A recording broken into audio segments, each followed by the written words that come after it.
Okay. अस्सलाम वालेकुम। क्या होती है जी फूड सिक्योरिटी, क्या होती है?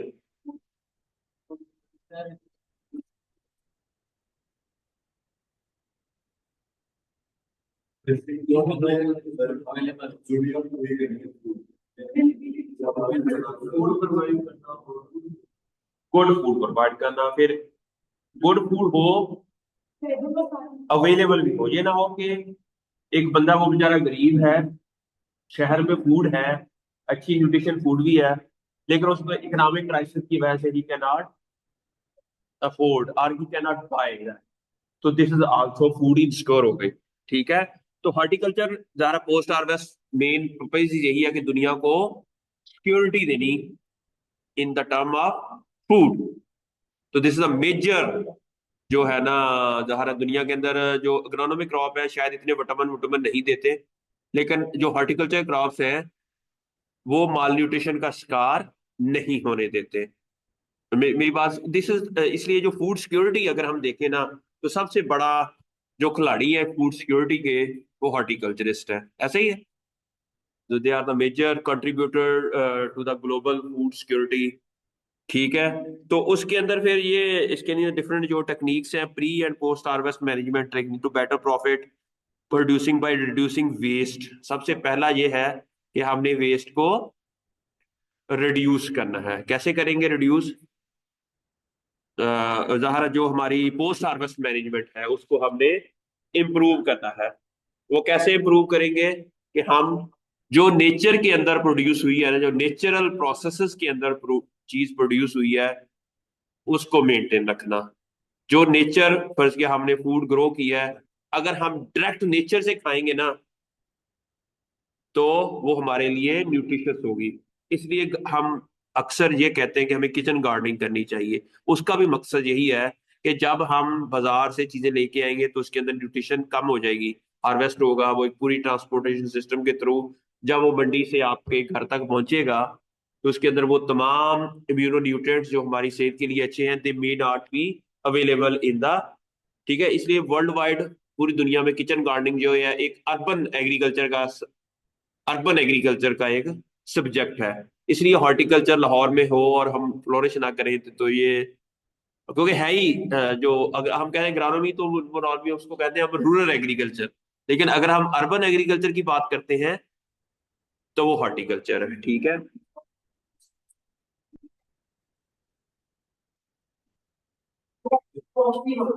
कट लगता है तो वो उसे ऐसे लगता है जैसे अटैक हो गया, तो उस डिजीज में कोई काम कर रिसर्च हो रही है। इसके ऊपर काम हो रहा है दुनिया में। हमने कुछ हमने भी किया है काम, इसके ऊपर पब्लिकेशंस है। लेकिन ये है कि इसके ऊपर हम काम किया जा सकता है, अभी बहुत ज्यादा काम स्टार्ट हुआ नहीं है।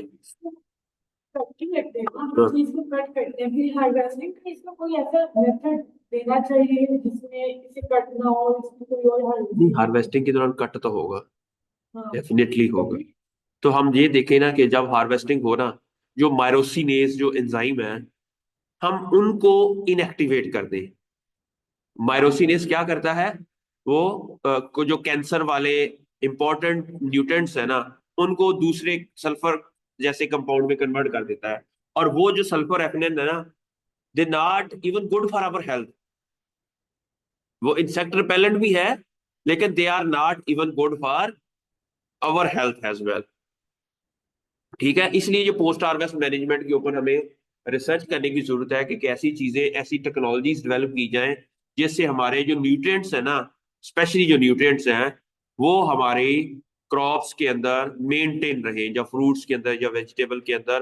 तो उसके लिए ही ये सारा इंशाल्लाह जो सिनेरियो है सब्जेक्ट का। और मुझे बड़ा अच्छा लगता है जिस सब्जेक्ट पढ़ाना। मुझे बड़ी ख्वाहिश थी कि जब मैं पढ़ाऊँ, तो अल्लाह मियाँ ने कहते हैं कुब्बे ते लात मारी थे कुब निकल गया। इस दफा क्या था कि वो पता नहीं क्या हो गया कि वो मुझसे उन्होंने कहा है कि आपने ये नहीं पढ़ाना कोर्स। तो मैंने फिर आप ये पढ़ा लें। मैं कहा ठीक है यार, ये तो मैं खुद भी चाह रहा था कि मैं ना पोस्ट हार्वेस्ट का ना कोर्स पढ़ाऊं। तो अब मैंने ना यही कोर्स ही पढ़ाना है, बल्कि इसको। वैसे क्या मतलब? वैसे आपके हिसाब से बच्चे मार्केट में ट्रैक्टेबल बन जाए तो चाहिए।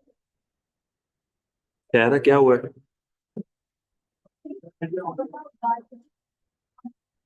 बस इंटरनेट पढ़ना चाहते हैं। अच्छा, okay. So, effective post-harvest practices increase the availability of fresh fruit, therefore enhancing food security and reducing hunger in the countries. ठीक है। अब इसके लिए जो पोस्ट हार्वेस्ट प्रैक्टिसेस कौन कौन सी है? सबसे पहले ड्राइंग टेक्निक है। ड्राइंग टेक्निक क्या होती है?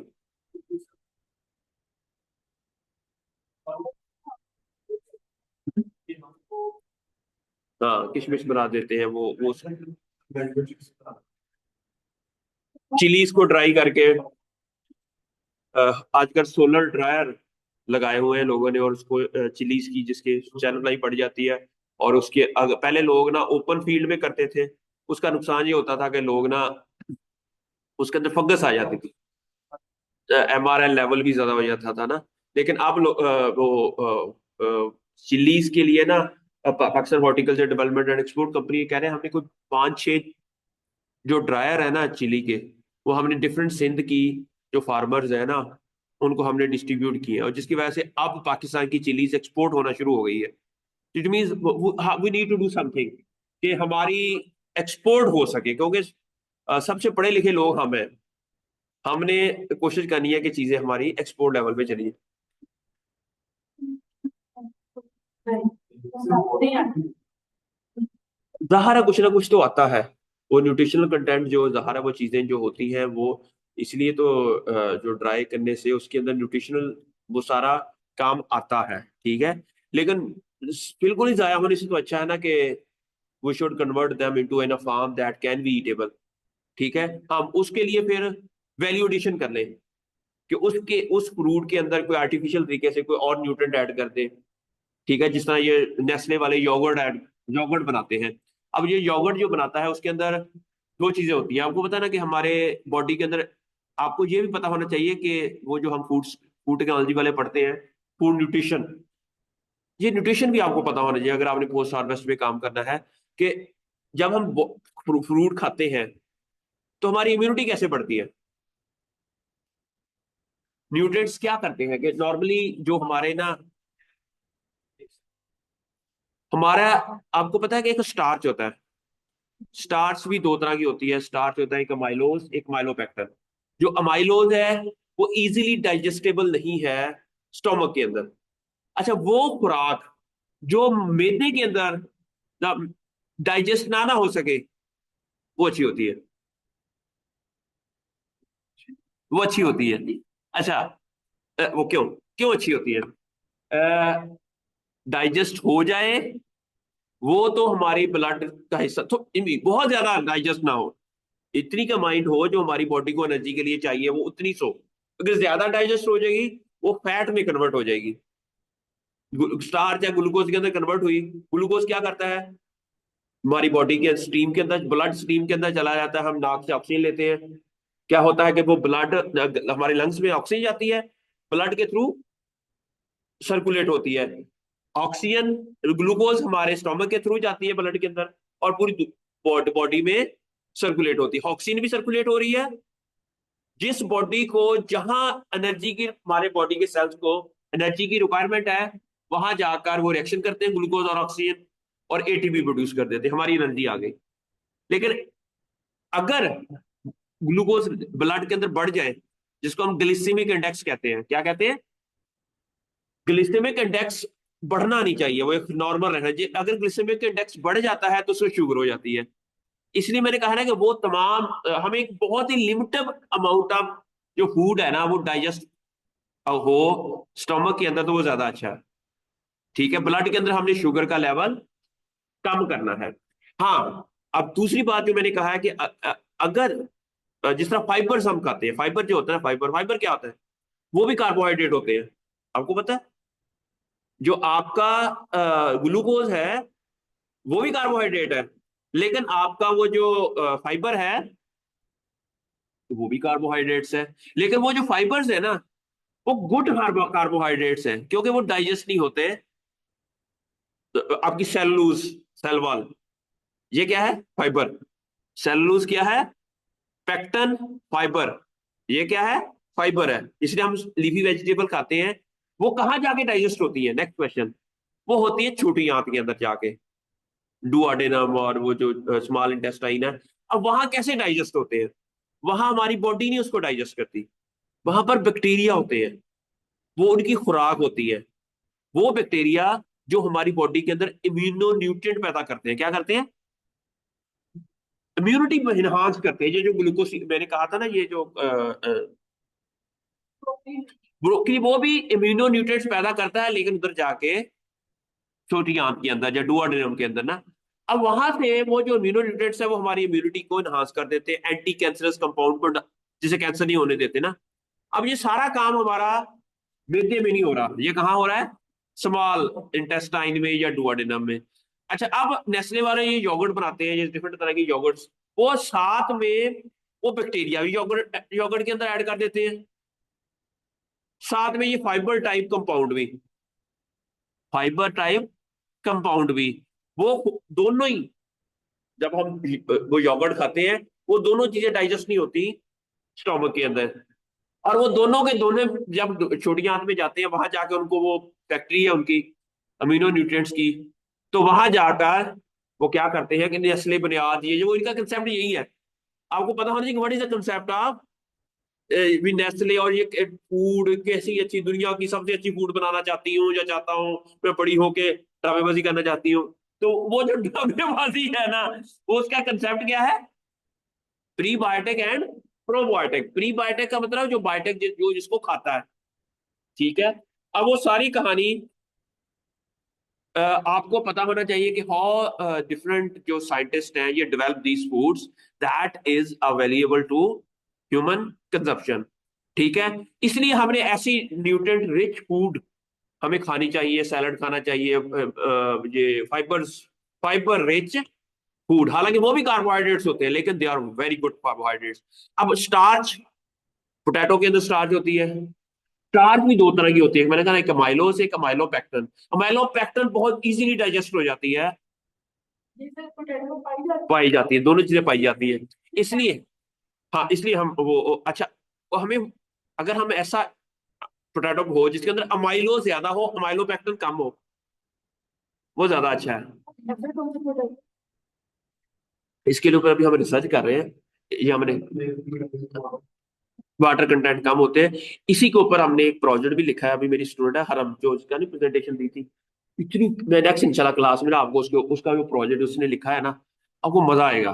कि उस कुड़ी ने ना कितनी मेहनत, वो देखो तो टॉक दी थी ना, अब उसने एक प्रोजेक्ट बनाया है, और प्रोजेक्ट के अंदर उसने जो एक्सपोर्ट लेवल की वो चीजें उसके अंदर लिखी है ना, इंशाल्लाह नेक्स्ट आपका जो है ना मेरा लेक्चर होगा, उसके अंदर मैं उसका वो प्रोजेक्ट आपको बताऊंगा कि उसने सारी इंफॉर्मेशन दुनिया जहां की, कि हमने पोटैटो की स्टार्च को कैसे एक्सपोर्ट करना है ना, उसकी क्वालिटी पैरामीटर के ऊपर, उसको मशीनें कौन सी चाहिए, वो मशीनें की वर्किंग कैसी है, और उसकी प्राइस कितनी है, वो कितने हमें पाकिस्तान के अंदर कितनी हम लेंगे, प्राइस कितनी होगी, और उससे कितने कितने बेनिफिट्स होंगे, और फिर पहले 3 साल में कितनी हमारी एक्सपोर्ट बढ़ जाएगी, पहले अगले 6 साल में कितनी हो जाएगी, कितने फार्मर ट्रेन करने हैं, और उसकी बकायदा फिर मशीनरी की कॉस्ट कितनी है, उसके फिर मॉइस्चर मीटर के लिए विस्कोमीटर यूज करना है, वो कैसे करेंगे, वो, और उसकी वो सारी जो कहानियां है ना, उसने इतने अच्छे तरीके से प्रेजेंट किया कि मजा आ गया, ठीक है।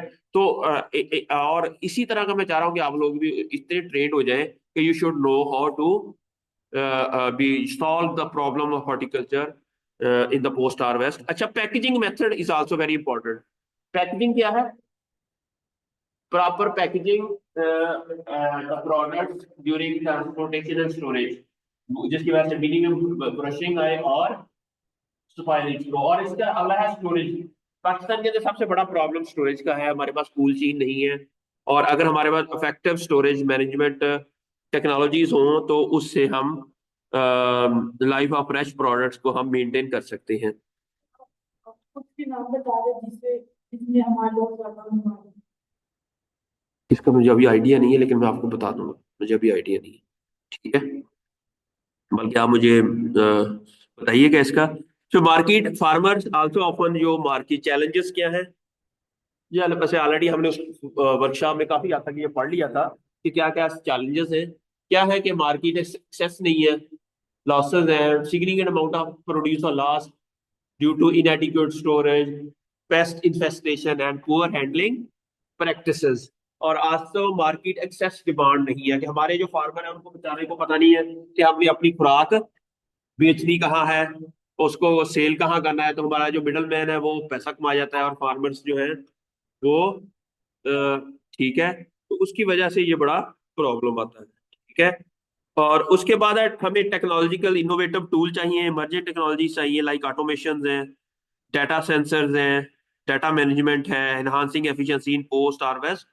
वही मैंने कहा ना कि हर जगह ये जो टेक्नोलॉजी जो मैं आपको पढ़ाता हूँ ना, एग्री इन्फॉर्मेटिक्स या ये वो डाटा साइंस, हर जगह यही है जो कि आप लोग ना डाटा हमें पहले जनरेट करें, प्रॉब्लम सॉल्व करें और उसको मैनेज करें। तब ही आप एक अच्छी जो है ना टेक्नोलॉजिकली एडवांसमेंट जा सकते हो। एआई टूल को यूज, पूरी दुनिया में आजकल एआई चलती है। अब वो तो कराची यूनिवर्सिटी ने एआई के ऊपर डिग्री स्टार्ट कर दी है, डिग्री इन आर्टिफिशियल इंटेलिजेंस। ठीक है, जीएमटी में की है। सही है। कल मैंने देखा था कि पूरी दुनिया अपना इसी की तरफ ही जा रही है। ठीक है। अब ये देखो, इम्पैक्ट ऑफ इकोनॉमी। अच्छा, enhanced practices lead to substantial increase in farm revenue, empowering local economies। अगर हमारे पास पोस्ट हार्वेस्ट मैनेजमेंट अच्छी है तो ये हमारी जो लोकल जो इम्पैक्ट होगा इकोनॉमी के ऊपर वो अच्छा हो जाएगा, 40% इम्पैक्ट हो जाएगा। फिर न्यू अपॉर्चुनिटीज जो 20% है, innovate post harvest practice create various jobs. फिर मीटिंग डिमांड्स है, improved handling ensures fresh produce meet consumer demand. फिर 30% है, minimising losses and decrease waste contributed to the better resource management and cost saving. उसके बाद है sustainable development क्या होती है, पहले तो ये अपना व्हाट इज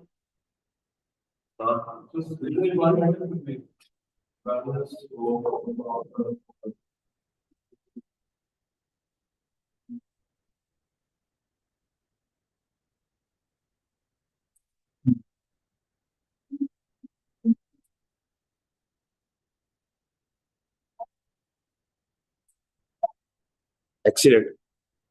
अच्छा, सस्टेनेबल डेवलपमेंट वो होती है कि अगर आपने कोई ऐसी डेवलपमेंट, ऐसी टेक्नोलॉजी डेवलप की है या पोस्ट हार्वेस्ट लॉसेस को कम कर रहे हैं जिससे ह्यूमन हेल्थ के ऊपर कोई इशू ना हो। पहला, पहला क्या है, ह्यूमन, इन्वायरमेंट को नुकसान ना हो।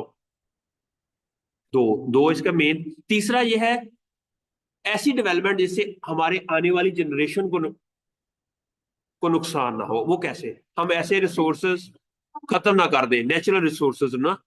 ठीक है, उसे हम कहते हैं। और फिर अब ज़ाहिर है इन तीनों चीजों की, ये तीन main, environment, health of human and next generation, ये तीनों के अंदर बाकी चीजें आ जाती हैं। एनवायरमेंट का मतलब एनवायरमेंट नुकसान होगा तो डिजीजेस आएंगी, ह्यूमन हेल्थ के ऊपर इफेक्ट होएगा। अब और तीसरा, अब ह्यूमन हेल्थ होगी और दूसरा, चौथा ये कहते हैं कि जो आपके वर्कर्स है ना वो भी हैप्पी हो। वर्कर्स कैसे हैप्पी हो कि उनको अच्छी सैलरी मिले, उसको उसके मुताबिक जो चीजें सारी, जो जितनी वो मेहनत करे उसको उतना रिवार्ड मिले। ये भी सारी चीजें आ जाती हैं सस्टेनेबल डेवलपमेंट में। ठीक हो गया है, किसे, पायदार पायदार हो, पायदार हो। ठीक है, ये सारी चीजें हैं। इसके लिए ऑर्गेनिक मेथड बहुत इंपॉर्टेंट है। ऑर्गेनिक मेथड क्या होंगे, सर हमें आईपीएम, इंटीग्रेटेड पेस्ट मैनेजमेंट, इस तरह का करना। पहले मैंने बताई सस्टेनेबल डेवलपमेंट की डेफिनेशन। अब ये सस्टेनेबल हॉर्टिकल्चर के अंदर क्या आएगी, अब ये वो बता रहे हैं। ठीक है, how you can maintain sustainability in horticultural produce. ठीक है। फिर वेस्ट रिडक्शन होनी चाहिए। अब आप फैक्ट्री लगी हुई है, उसके अंदर जो वेस्ट हो उसके अंदर लेड हो, उसको आपने क्या करना है कि उसको पहले ट्रीट करना है, फिर वेस्ट करना है, ताकि वो लेड हमारे इकोसिस्टम का पार्ट ना हो जाए। वो लेड हम हमारी वेजिटेबल उसके ऊपर ग्रो करेंगे तो डेफिनेटली वो लेड हमारी बॉडी में भी आएगा। इस तरह की बेस तो है कि इम्प्लीमेंटिंग स्ट्रेटजी सच है कंपोस्टिंग या रिसाइकलिंग हमें ज्यादा से ज्यादा करनी चाहिए। फिर वाटर मैनेजमेंट है कि वाटर ऐसा होना चाहिए कि जो कि वो सारी का सस्टेनेबल डेवलपमेंट की बेसिस के ऊपर हो, और उसके अंदर कोई चीजें ऐसी ना हो। ये फाइनल कंक्लूजन क्या है कि post harvest horticulture play a critical role in food security and economic stability. तो future trend emphasis on sustainability and technology. समझ आ गई ना कि कौन सी चीज है कि अगर आपने फ्यूचर फूड सिक्योरिटी लेनी है तो आपको सस्टेनेबिलिटी और टेक्नोलॉजी पे जाना पड़ेगा, तब जाकर ये हमारी चीजें और टेक्नोलॉजी और इनोवेशन काफिज प्यारी बनी है। वह देख लो, ऐसी ऐसी साध तेरी वजह होया जो भी है।